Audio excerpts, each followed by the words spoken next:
Okay, let's see. Let's start now. I just want to make sure you guys can hear me. Wait, bear with me. This is the first time going live with StreamYard. So let's see how is that going. Come on. I just want to verify that you guys can hear me. 1 second. Wait. Before I start talking, you guys can hear me. Okay, here we go. I think you can. Okay, now we can go live on IG as well. So, hello. How are you doing? I am so happy to be here with you all. This is the first time I'm trying to go live on multiple platforms using StreamYard. This is the first time ever, so bear with me what's going on here. Okay, so happy Monday and happy officially tax season. So as you might already heard, tax season officially started today because IRS started accepting return earlier today, and we've been already submitting returns since the morning. So I just want to say, okay, happy tax season.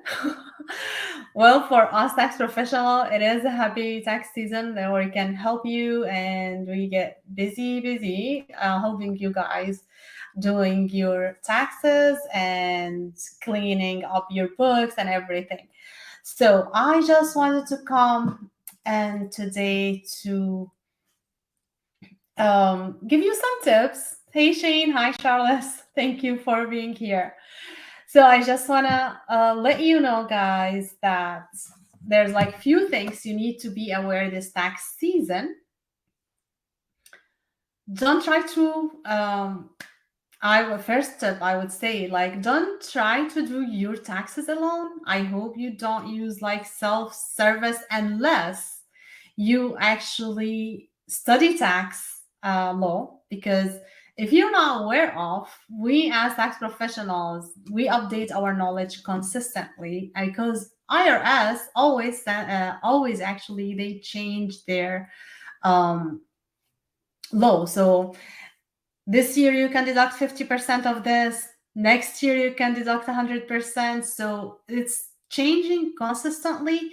So you guys want to make sure you are either updated always with the tax law, which I don't know how is that possible. We're doing this full time and we barely get updated with every single thing. We have to do research all the time. Another thing is, when you know what forms you're gonna have to submit with your tax returns, you want to make sure you look at the instructions for everything, because if you don't know, tax language is different than English. There's like a lot of things that they say, okay, if this is the case, then you answer no. Even when in plain English, you might answer yes, and vice versa. So there's a lot of situation like this. So you want to make sure you are using a professional, even if you do not seek help from a professional to do your taxes.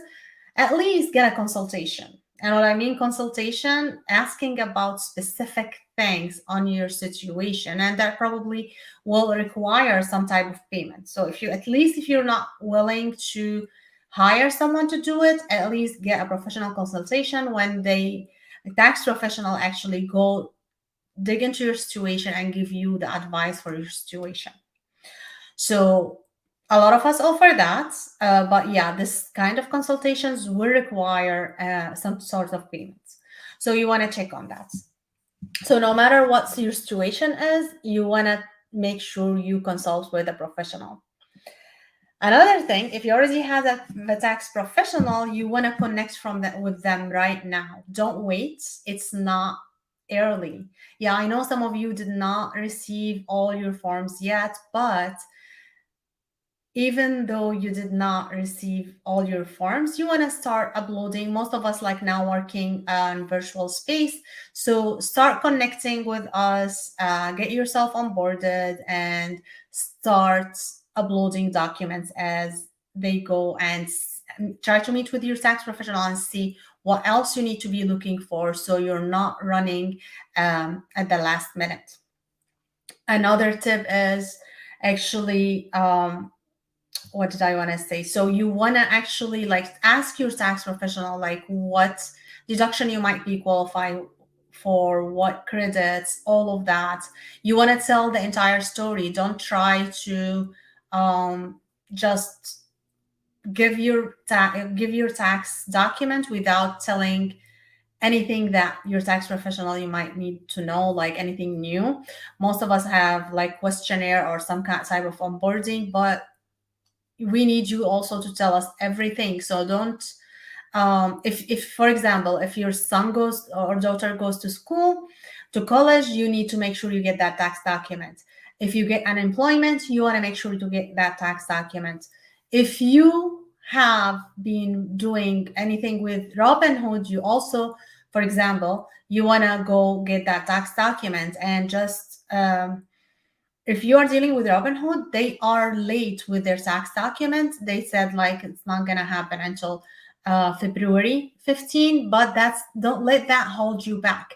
Make sure to submit all the documents and let your tax professional know that you're still waiting for more documents, so they don't start your filing without all the documents you need to provide. Because if you're missing some documents, you might have to do an amendment, and that will cost you more money. So make sure to let your tax professional know that you're still waiting for some documents. But again, don't let that hold you back from starting to onboard, like gathering your information. If your tax professional do things virtually, just start uploading to your portal. Another thing is you need to know is report all income.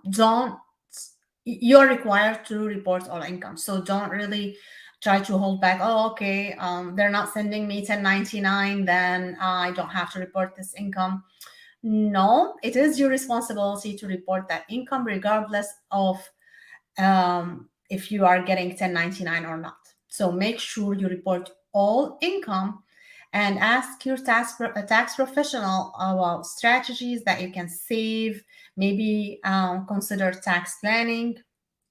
Do all of these things. Like it's your duty to see, to tell your story and to report all your income. We won't be able to know what have you done like for the entire year. It's your responsibility to go gather your document, review everything you did in the entire year, and see what documents you have to provide. If you donated to charity, get those documents from charity, because you're gonna get deduction for that. Anything you have, gather those documents. Make sure everything you're claiming, you have substantiation for that. You have receipts, you have invoices, you have a story, you have everything documented. So make sure you have everything you need.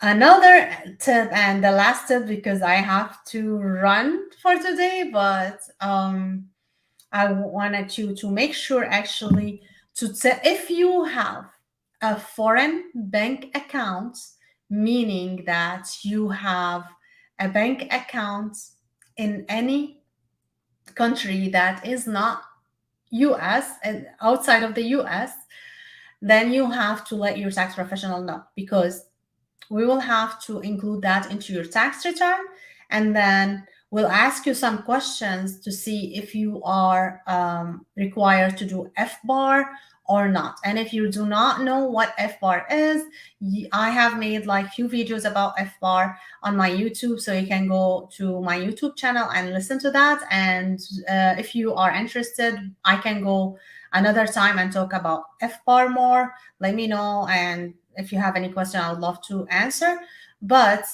And also another source, like you can learn about FBAR. If you don't know yet, actually we just released the book, me and other like 12 tax professionals and a great tax attorney. We just published our book earlier this month, and we got the international best-selling authors status, and so you can learn about FBAR from that book. So go get that book, and I'll put actually the Link for the book to order below. What about the nonprofit organization if they make less than 20K? Okay, good question, Charles. So if the nonprofit organization make less than 20K a year, you want to see if you want to, you are qualified to do 990. So 990 E card. This doesn't mean you have to do it. This is a thing to do. What I recommend for my clients all the time, if you are looking for funding to get grants, to get major gifts, then I would recommend definitely to do at least the 990 easy, because 990 NCARD does not provide any information. However, you are qualified to do so. So you can do that, but I wouldn't do it if you are looking for grants or funding in the near future. What I mean in the near future is the next 2 years. So make sure you have that information. Make sure you know when is year ending. So yeah, like I said, you are qualified. Just to get back to your question, you are qualified to do 990 NCARD. That is just like basic information, just like updating your who's responsible and the address, phone number, website, these basic stuff. So you are qualified for that. If you do not have an asset that exceed like $250,000 for the nonprofit. That's the answer for that. I hope that answered your question. Okay, you're welcome. You're welcome.